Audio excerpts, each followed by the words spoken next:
Voilà, donc aujourd'hui, une partition un peu différente de ce que j'avais fait jusqu'à maintenant. Vous trouverez en dessous de la vidéo la partition avec la tablature, même si la tablature ne correspond pas tout à fait au doigté que j'ai pris là, mais je vais vous expliquer ça tout à l'heure. Et vous trouverez un lien pour pouvoir jouer le morceau sur la rythmique qu'on entend dans la vidéo. Sur l'enregistrement, vous allez entendre le départ, c'est-à-dire 2 mesures d'intro, d'abord à la blanche puis à la noire, et après la rythmique, vous allez l'entendre 8 fois avant de commencer à jouer. Voilà. En fait, en gros, c'est quand il y a un gros plan sur Freddie Mercury, c'est là où le chant commence. On ne le voit pas chanter parce qu'il a la tête tournée, mais c'est quand il y a un gros plan sur lui. Voilà. Et là, ça correspondra vraiment avec les paroles. Après, la rythmique est en boucle, donc ce n'est pas très gênant. Donc, il y a les 2 mesures pour donner le départ et 8 mesures de la rythmique avant que ça commence. Alors, sur la partition, je vais vous faire le partage d'écran pour qu'on regarde ensemble et que je vous explique ce doigté que je n'ai pas pris comme sur la tablature. Bon, après, ça concerne plutôt ceux qui lisent en tablature.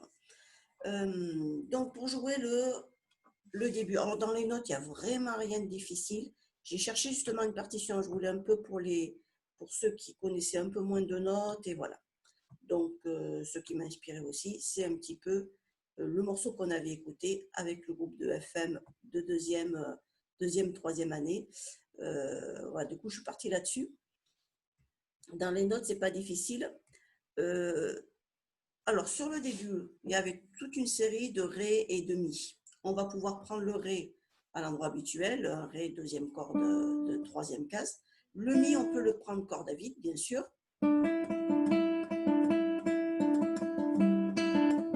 Dans ces cas-là, le troisième doigt du Ré ne bouge pas. Hein. Mais c'est quand même plus pratique, surtout que ça va se jouer très vite, c'est de le prendre le Ré avec le premier doigt, donc du coup on se met en troisième position, et le Mi, au lieu de le jouer sur la corde à vide, on va le jouer sur la deuxième corde, cinquième case, avec le troisième doigt. Je vais de suite arrêter le partage d'écran pour que vous le voyez bien et j'y reviendrai après dessus. Voilà. Donc le Ré, au lieu de le faire avec le troisième doigt ou avec le quatrième, donc être en première position, je vais décaler toute ma main, et toute ma main, le pouce compris, hein, puisque mon pouce suit toujours mon deuxième doigt, et je vais partir avec mon premier doigt sur la troisième case. Donc c'est mon premier doigt qui va faire le Ré. Et mon Mi, au lieu de le jouer corde à vide, je vais le jouer sur la cinquième case. Donc du coup, c'est mon troisième doigt qui le fait. Et je vais avoir le Ré et le Mi, ce qui me fait les mêmes notes, si je le prends comme ça. Donc mon 1, il ne va jamais bouger.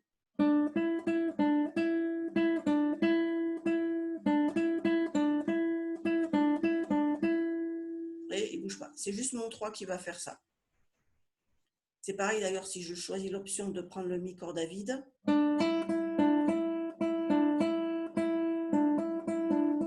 Pareil, mon 3 ne bouge pas non plus. Hein. Mais en restant sur la même corde, pardon,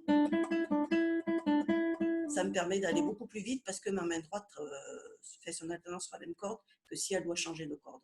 Comme ce n'est pas systématique en plus, c'est plus difficile en fait. Donc voilà, c'est pour ça que je prends l'option de jouer ça tout sur la deuxième corde pour les Ré et pour les Mi, à la différence de la tablature.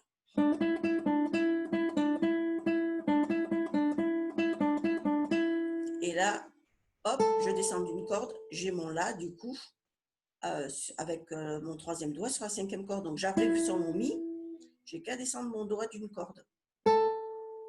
Je retrouve avec mon Sol avec mon premier doigt.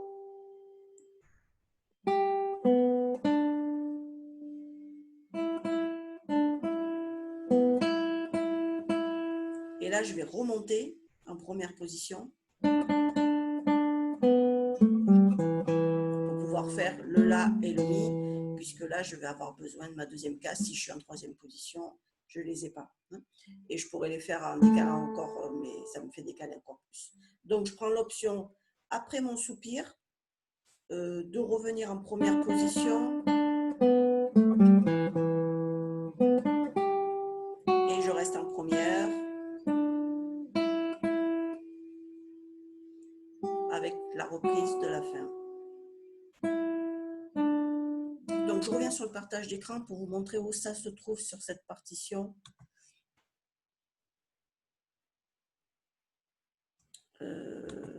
C'est lui. Donc, le début, déjà, si vous voulez noter les positions. Les positions, c'est les chiffres romains. Donc, on va marquer un chiffre romain. J'ai perdu, voilà.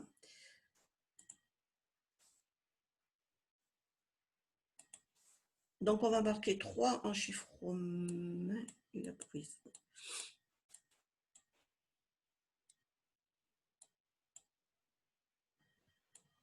Non, pourquoi il ne veut pas faire mon... Non, il veut que je reste en première position. Il ne veut pas le faire le deuxième. Il va venir. Voilà. J'ai mon 3 en chiffre romain. Donc, 3 en chiffre romain, c'est 3 barres tout simplement. Et du coup, je pars avec mon premier doigt sur le Ré, mon troisième doigt.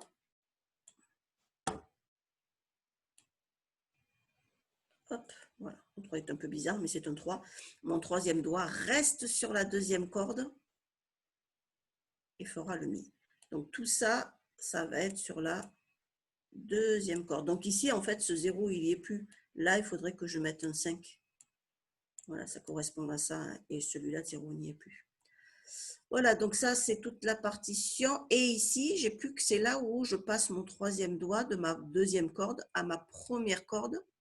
Je ne bouge pas de position, je suis toujours en troisième position. Jusqu'à, voilà, là, je vais profiter de ce soupir. Soupir, le silence qui dure un temps. Juste avant, on a un demi-soupir, c'est le silence qui dure la moitié d'un temps.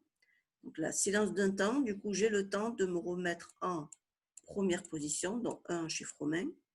Et cette fois, mon Ré, il va être fait avec mon troisième doigt.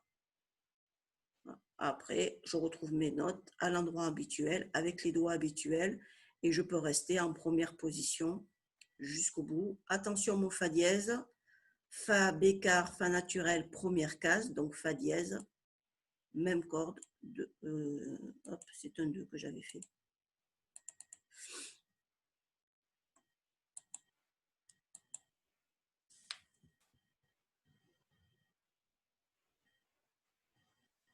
Voilà, donc je vais essayer de mieux le faire. Voilà. Donc le Fa dièse, deuxième doigt, deuxième case, première corde, ça ne bouge pas. Voilà. Et je retrouve mes petits points de reprise, c'est juste la fin qui se répète. Et le morceau se joue en boucle. Voilà pour les explications. Donc je vais vous le refaire une fois lentement en vous donnant le départ. Donc là, c'est des mesures à 4 temps. Donc je compte jusqu'à 4 et j'y vais. Hop, j'enlève le partage d'écran. Et donc, je prends l'option ici parce que c'est quand même celle-là la meilleure qui va vous permettre après de le jouer vite. Parce que lentement, ça fonctionne sur 2 cordes. Vite, c'est plus difficile en fait. Donc, prenez cette habitude-là, juste le 3 qui bouge et le 1, il ne bouge pas. Et on essaye de ne pas lever le doigt haut pour ne pas perdre de temps. 1, 2, 3, 4.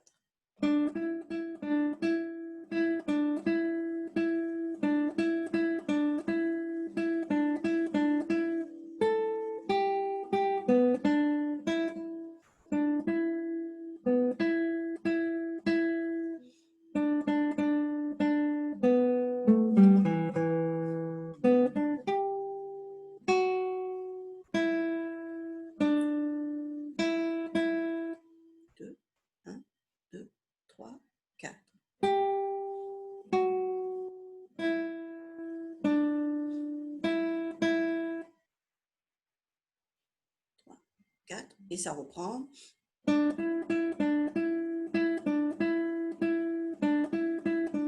Etc. Voilà, j'avais parlé des soupirs, de demi-soupirs. Vous avez vu, on a tous les, enfin pas tous les silences, mais en tout cas énormément, puisqu'à la fin de la partition, on a la demi-pause, c'est le silence, le petit rectangle qui est après les deux noirs, la demi-pause. Donc le silence est égal à 2 temps. Et à la dernière mesure, une pause, c'est le silence qui est égal à 4 temps. Donc attendez bien les temps avant de faire la reprise, sinon ça ne tombera pas avec la rythmique.